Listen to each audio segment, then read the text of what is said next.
Hello, Southern guys and gals, and Happy New Year! Hopefully last year didn't tear you a new one like 2020 did, and hopefully 2022 will see us resume life as normal, right? Right? Anyhow, before I get started on the topic at hand, I'm sure you've already noticed a change in my watermark as well as that curious little bar below.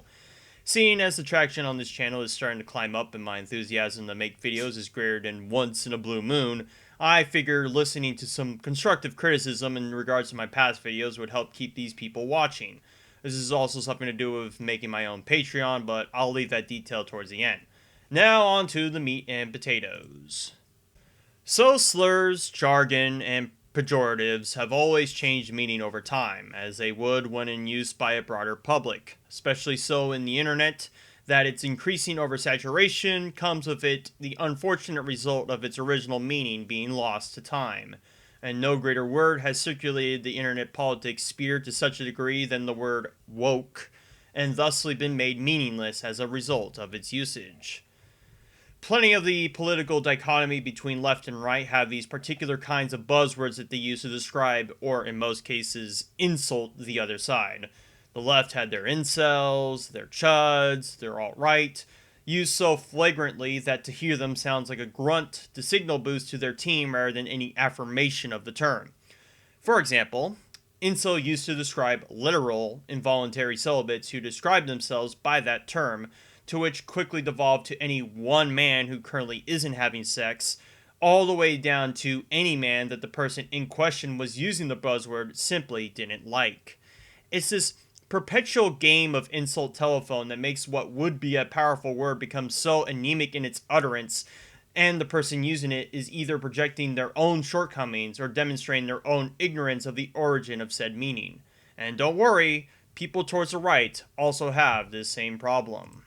I often found myself using the term SJW and the regressive left all too often to describe the insufferable nature of media to pander to the extreme political side of the left, that it became difficult for me to distinguish the spectrum that are people on the left, falling into the same trap of those who characterize all people towards the right as little more than fascists and Nazi sympathizers.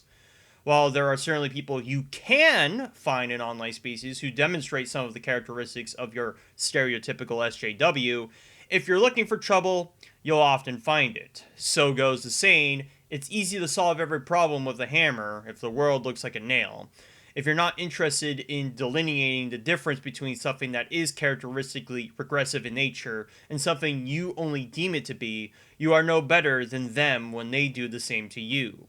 And woke, by all accounts, is a term that gets harder to define as its use is more broadened. The breaking point of this revelation was when Diablo 2 Resurrected had released and there were swaths of people complaining about aspects of the upscaled graphics, like with the Amazon's face model looking considerably grimier and matured in comparison to the old, or of the sorceress's underboob being made more conservative in the remaster. Woke Scald's Rune censored the game! Became the mantra to riddle this game, despite the fact that with it having remastered graphics means some artistic liberties would be made in all aspects of the game, such that some even claimed that the remastered had straight out removed some maps in the game, like the oft-claimed harem levels in Act 2 being cut out because of the implications of what a harem is. Now, Blizzard is definitely no stranger to retroactively censoring or changing aspects of their game post hoc to appease a tiny minority, especially when said corporation is under heavy legal scrutiny, and I myself had been very dubious about how this remaster would go, considering their last sordid attempt at a remaster with Warcraft 3 Reforged.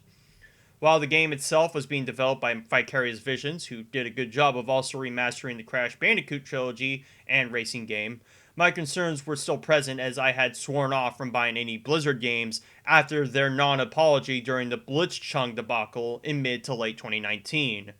So I can understand why people were quick to the trigger to claim that Blizzard would do the same to a 20-plus-year-old game like they did with World of Warcraft and Overwatch, but all concerns awash for me once playing it, beyond some shoddy server errors at launch, probably because of the number of people anticipating playing it. The game went off without a hitch, with all the core mechanics preserved save a few extra quality of life improvements added in. Which makes all the claims about this game censoring aspects to appease to the woke mob strange to me. If they really wanted to do that, why would they literally have a legacy option to play the game in its original graphics? More importantly, by this argument, wouldn't any physical change to the graphics or even core mechanics be an affront to the original? Criticize the decision to make the Amazon look like a grandma all you will, but to confidently assert that it was done as an effort to appease SJWs seems ludicrous to me. Just as dubious as it was for me to hear often how these SJWs have all of this institutional and deceptive power over media, yet are simultaneously so easy to defeat by simply refusing to buy their products. As another example of this strange doublethink in regards to painting in broad strokes these woke scolds in media was the announcement and simultaneous backlash in regards to Masters of the Universe revelations. I already covered that controversy in this video a few months back, but the reason I'm bringing this up here is to demonstrate a point. If these, so to speak, regressive leftists have so much influence over the media you consume and can be so brazen to piss and taint all over it, why was media like Masters of the Universe universally, pun intended, panned on launch? Why would they need to convince you that it was good if they already believed they had their hand firmly on your wallet?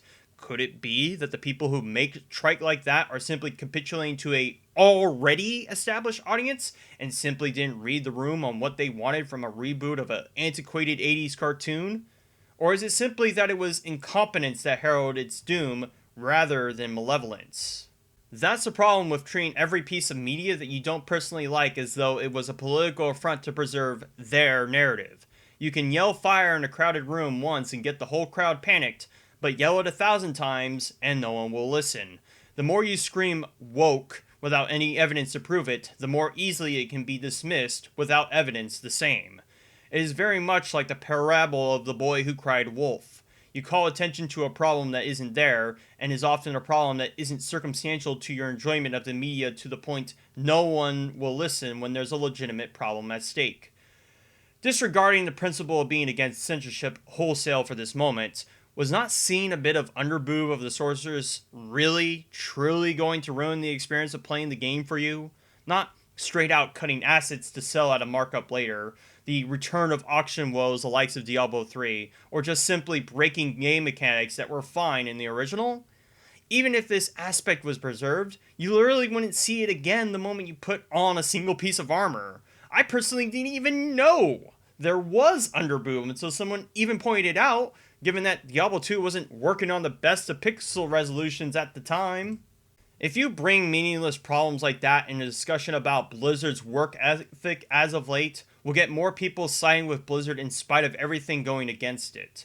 Especially meaningless in a game designed to reinterpret the graphics of the original to a quality behooving it of coming out circa 2021, which interpretations like that are all down to the design team working on it. If you want to call out censorship where it matters, look at what Blizzard did with changing McCree's name. Look at what they did to Blitzchung during the Free Hong Kong protests. Or, very much, the California lawsuit condemning Blizzard for the very things they project their own target audience as being a bunch of women-hating chuds. If you cry woke too many times, like with SJW, like with Incel, the word will lose all power and meaning, and no one will come running, even when the wokes come howling. Alright, that was that. Hope you enjoyed this small appetizer as I prepare to start scripting my video on the pre-sequel story.